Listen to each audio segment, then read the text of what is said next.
Episode के starting में देखते एरियल को मदर को और फिन को जो बात कर रही होती है और एरियल की मदर बोलती है कि मुझे पता है वो मेरे यूज़ करना चाहती है, लेकिन अब मैं ऐसा नहीं होने दूंगी और क्योंकि अब मेरे पास एरियल है और जो वो चाहती है मैं वैसा होने नहीं दूंगी।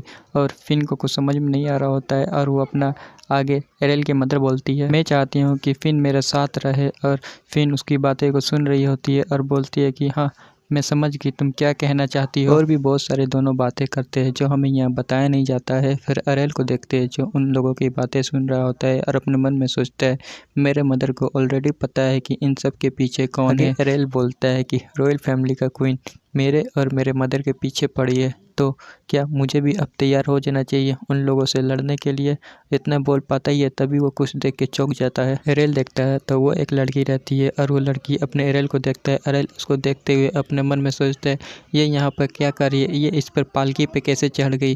फिर वो लड़की जाती है एरियल के पास और उसके गाल को खींचते हुए बोलती है ये कितना सॉफ्ट है, और उसके गाल को और छूते हुए बोलती है ये कितना मुलायम है।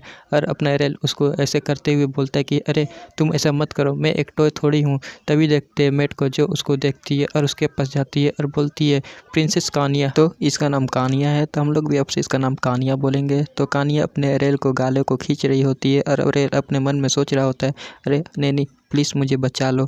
फिर वो मेट जाती है अपने एरियल के पास और कानिया से बोलती है प्रिंसेस कानिया ये थी यंग मास्टर एरियल कैसा लग रहा है। तो कानिया बोलती है ये कितना क्यूट है। कानिया एरियल को हक कहले रहती है और एरियल अपने मन में रो रहा होता है। और तभी मेट बोलती है कि प्रिंसेस कानिया आपको जब भी मन हो आप यथी यंग मास्टर एरियल से मिलने के लिए आ सकते हैं।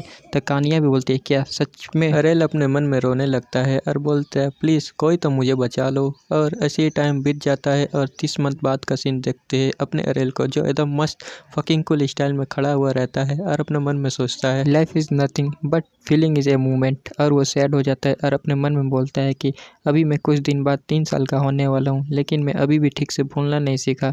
फिर वो अपने मन में रोते हुए बोलता है और सोचता है कि 45 रिकार्नेशन में एक यंग मैन था और मैं वुमेंस को सेड्यूस करने में बहुत अच्छा था और मैं अच्छे से बात भी कर लिया करता था। तभी एरियल को कुछ एहसास होता है और बोलता है लगता है कोई मेरी तरफ आ रहा है। तभी वो देखते हैं वो कानिया रहती है और वो अंदर आते हुए बोलती है एरियल चलो हम लोग खेलने के लिए चलते हैं। और देखती है कि एरियल अंदर नहीं रहता है और वो और अंदर की ओर जाने लगती है और इधर उधर देखने लगती है। तभी वो देखती है पर्दे के नीचे उसका एरियल का पैर दिख रहा होता है और ऐसी कानिया बोलती है लगता है कि तुम यहाँ पर नहीं हो। तभी अचानक से कानिया उस पर्दे को हटा देती है और बोलती है मैंने तुम्हें ढूंढ लिया। एरियल भी हैरान हो जाता है। तभी कानिया एक्साइटेड हो गई एरियल को बोलती है एरियल लगता है कि तुम मेरे साथ हाइड एंड सीक खेलना चाहते हो।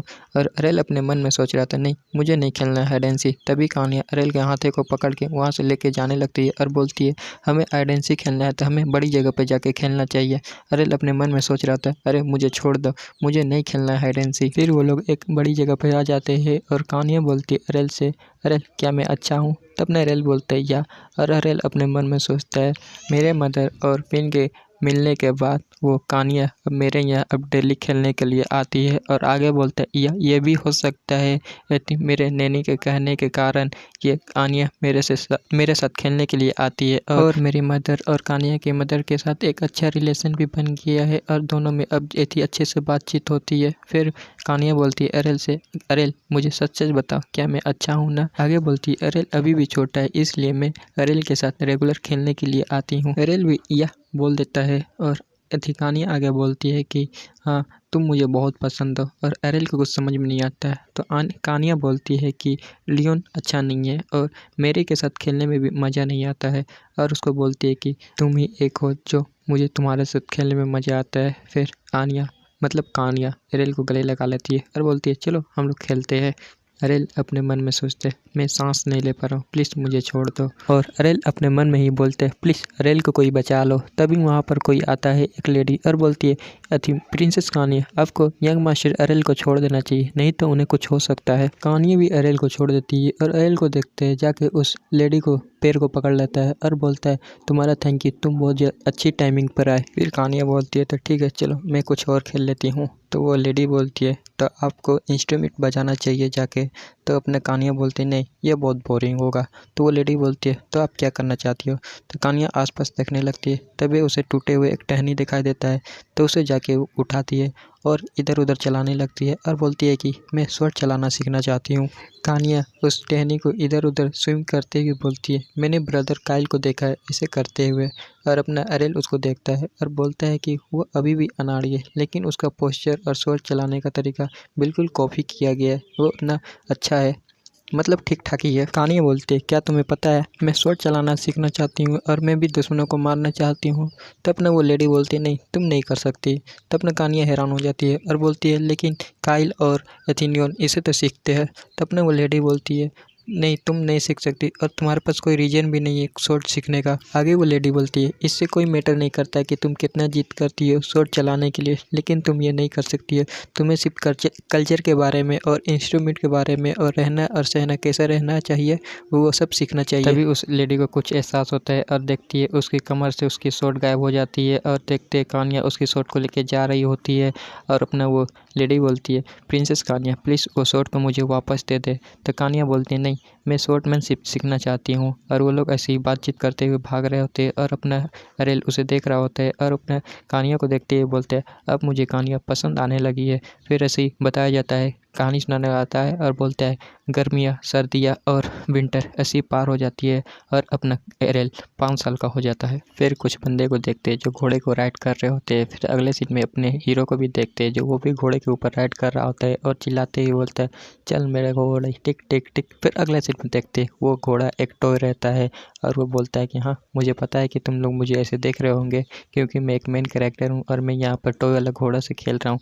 सीरियसली ये यहाँ पर लिखा हुआ है, कुछ ऐड नहीं किया है। फिर वहाँ पर मैड आती है, अपने एरेल से बोलती है, प्रिंस क्या आपको घोड़े को राइड नहीं करना चाहिए। तब ना एरेल बोलता है, यह बहुत डेंजरस हो सकता है। आगे मैड बोलती है, लेकिन आप उस उम्र में जो आपको हॉर्स राइडिंग स्वॉर्डमैनशिप ये सब सीखना चाहिए।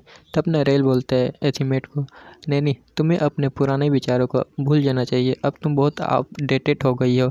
तो ये सुन के उसके दिल में दर्द होने लगता है। फिर अरेल मेड से पानी मांगने लगता है, मेड भी दे देती है। अरेल अपने मन में सोचता है, अरेल मन में सोचते है, जब भी मेरा रिकार्नेशन और जब से मेरे रिकार्नेशन हुआ है मैंने बस एक बात रियलाइज़ किया है कि, और बताता है अपने पास्ट के बारे में और बोलता है, मैंने स्वॉर्डमैनशिप में मास्टरी हासिल की और जब मैंने मास्टरी हासिल की तो बहुत सारे ऐसे स्वॉर्डमैन हैं जो मुझसे बैटल के लिए ड्यूल के लिए आ जाते थे अपने आप को प्रूव करने के लिए। और जब मैंने मैजिशियन में मास्टरी हासिल की तो बहुत सारे मैजिशियन आ जाते थे मुझसे लड़ने के लिए। आगे रेल बोलते हैं, ज़रूरत से ज़्यादा चीज़ करने में हमारा ही नुकसान होता है। फिर नेक्स्ट सीन में देखते अपने रेल को जो बेड पे लेटा हुआ रहता है। अरेल बोलते अभी मैं कुछ नहीं करना चाहता हूँ। फिर कुछ देर बाद का सीन देखते यदि अरेल को और उसकी नैनी को, तो मैं इसको बार बार मेड और नैनी बोल के थक गया हूँ तो मैं इसको अभी नैनी बोलूँगा। तो अरेल बोलते हैं नैनी से, क्या तुम सीरियस हो? तो नैनी भी बोलती है अपना सर हिलाते हुए हाँ। तभी अरेल को देखते जो रोते हुए बोलते हैं नहीं ये नहीं हो सकता, और अपने मन में सोचते हैं मुझे शांत होना होगा। नैनी बोलती है अरेल से, क्या तुम नफरत करते हो? तब ने अरेल मुँह बनाते हुए बोलता मुझे उससे नफरत है। तब ने एथी नैनी बोलती है, लेकिन तुम 5 साल के हो गया, तुम्हें अपना स्टडीज एथी स्टार्ट कर देना चाहिए, ये रॉयल फैमिली का लॉ है। आगे नैनी बोलती है तुम्हें अलग अलग जगह के बारे में सीखना चाहिए। तब ना ये अरेल ये सब बातें सुन के एकदम बोरिंग पकाओ जैसे शक्ल बना लेता है और बोलते हैं मुझे कोई क्यूरियस नहीं हो रहा, मुझे नहीं जानना है और ये सब बहुत फालतू चीज़ है। नैनी अपनी अरेल की बातें सुनती है और बोलती है ऐसा लगता है कि तुमने बहुत सारी लाइफ जी ली है। तो ये अरेल हैरान हो जाता है और बोलता नहीं ऐसा बात नहीं है। फिर सैड होते हुए बोलता है इसमें तुम्हारी कोई गलती नहीं है। नैनी को कुछ समझ में नहीं आ रहा होता है और अरेल आगे बोलते हैं अपने मन में, मैंने 100 लाइफ जी और मैंने बहुत सी एक्सपीरियंस किए और मैंने बहुत सारे बुक्स पढ़े, तो ये सब मेरे लिए फालतू है लेकिन मुझे फिर ये करना ही होगा इस लाइफ में भी। नेक्स्ट सीन में देखते हैं नैनी बहुत सारे बुक ला के अरेल के सामने रख देती है और अरेल उसे देख के मुंह बना लेता है और नैनी बोलती है कि ये सब रॉयल फैमिली के थी बेसिक्स बुक है, तुम्हें यही सब पढ़ना होगा। तो अरेल उसे देखते हुए बोलते हैं नहीं मुझे नहीं पढ़ना है और बोलता है कि इन बुक का एक और यूज भी होता है। फिर उस बुक को घुमाते हुए बोलता है देखो इस बुक को हम लोग घुमा भी सकते हैं। नैनी बोलती है अरेल से, प्रिंस ये बुक घुमाने के लिए नहीं है, ये रीड करने के लिए। तभी अरेल को देखते उस बुक से घर भी बनाने लगता है और नैनी उसको देखते हुए बोलती है अति प्रिंस आपको बुक को रिस्पेक्ट करना चाहिए, दूसरे लोगों के पास बुक पढ़ने के लिए भी नहीं होता है और अब बुक के साथ ऐसा कर रहे, आपको बुक को रिस्पेक्ट देना होगा। अरेल नैनी की बातें सुन के मुँह बना लेता है है और अचानक से वो रोने लगता है। अब बोलते नहीं, मुझे ये सब नहीं करना है, और रोते हुए बोलते हैं कि मुझे नई स्टडीज़ करना है। एरिल रो रहा होता है, तभी देखते हैं गेट खोल के उसकी मदर आती है और अपने एरिल बताता है कि मेरे मदर के आने के बाद मेरा हड़ताल ख़त्म हो गया। मतलब वो अपनी मदर की बात मानने लग गया। और देखते हैं एरिल को लाइब्रेरी के अंदर जो स्टडीज़ कर रहा होता है और वो बोलता है कि मुझे पता है मेरी मदर मुझसे क्या चाहती है, लेकिन ठीक है, मैं अपनी मदर की बात मान के मैं अपना स्टडीज़ करूँगा। फिर एरिल स्टडीज़ करते करते सोने लगता है। तभी वहाँ पर थी अपना नैनी आती है, बोलती है, यंग मास्टर एरिल, आपको अपना स्टडी करना चाहिए। आपको पता है कि आपकी मदर आपसे क्या चाहती है? तब ना एरिल बोलता है, मुझे पता है, और बहुत सारी बातें होती है। फिर कहानी सुनाने वाला आता है और बोलता है कि एरिल की मदर ने जो एरिल को कहा उसे उसके अंदर मोटिवेशन आया और उसने भी स्टडीज़ करना शुरू कर दिया। फिर ऐसे ही एक सप्ताह बीत जाता है और देखते हैं एक गैरेज को। फिर इसके बाद देखते हैं अपने एरिल को। वो बोलते हैं चिल्लाते हुए, क्या कोई मैजिक टावर से मैजिशियन आया है? तब ना वो नैनी बोलती है, हाँ, अब मैजिक टावर से एक मैजिशियन आया है आपको यथी मैजिक सिखाने के लिए।